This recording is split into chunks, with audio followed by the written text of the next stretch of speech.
Page 21. Exuberant asses wander on dangerous ice. These critical remarks do not seem to have been understood and appreciated by the Baratonians, who, as Martinez already had told them, were ignorant in matters of economics. Maybe the circumstance that Martinez expressed himself so vaguely, or maybe as a result of curiosity, the majority decided to accept the proposal of Marquez. If an ass has too good a time, he wanders on dangerous ice. And they all had had a good time. But they wanted to have a still better one. Thus a law was made, according to which money was to be estimated by dry measures and not by weight. Big oaks from little acorns grow. If anywhere the word little causes big effects is in place, then here. In the Chronicle, it is recorded. Good God, what a terrible disaster we made in our carelessness.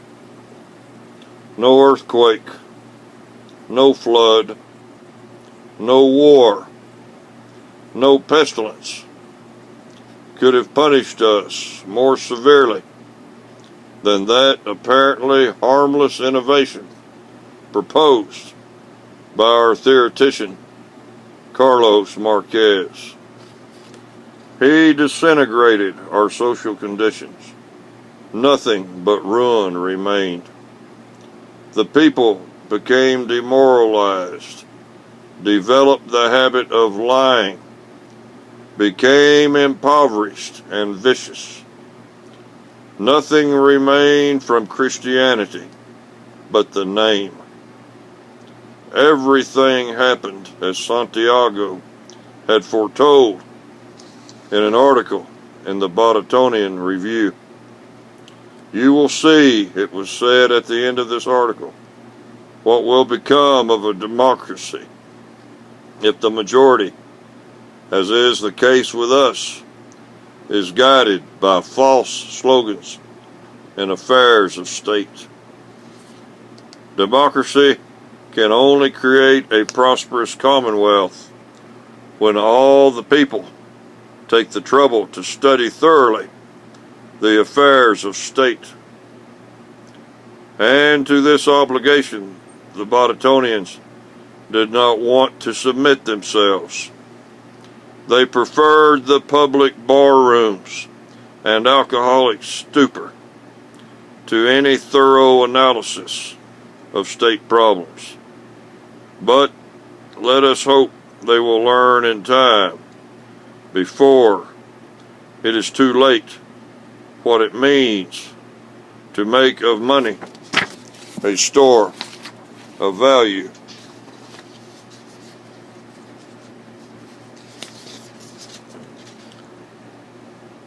Formerly, selling as easy as buying. Now, all want to sell. None want to buy. The first day when the Baratonians were blessed with the new kind of money, it happened as though the entire population had gone mad. The very thing happened which one could have inferred immediately from the proposal of Marquez and its argumentation. Animated by the desire to exchange the contents of their storerooms for the new hoardable money, the Baratonians decided to sell their provisions. With this idea in mind, nearly everybody was in a hurry, as they suspected that many, if not all, would have the same great idea, and that, consequently, the supply would be greater than demand. Everyone wanted to be the first on the market. Thus it happened that on the very day when money was made a store of value, all storerooms in the country were emptied, loaded into vehicles, and carried to the markets. Before the cock had finished crowing, the entire population had set into motion. All avenues to the markets were crowded with wagons. Thousands of them, heavily laden, rolled toward the market in a great dust cloud. The market was filled. The streets were crowded. Far out beyond the gates of the town, wagon behind wagon. Who should buy these goods? Nobody wants now a perishable store of products, common products of labor, things eaten by moths. All want, without exception, the universal store, cash money, the store of value.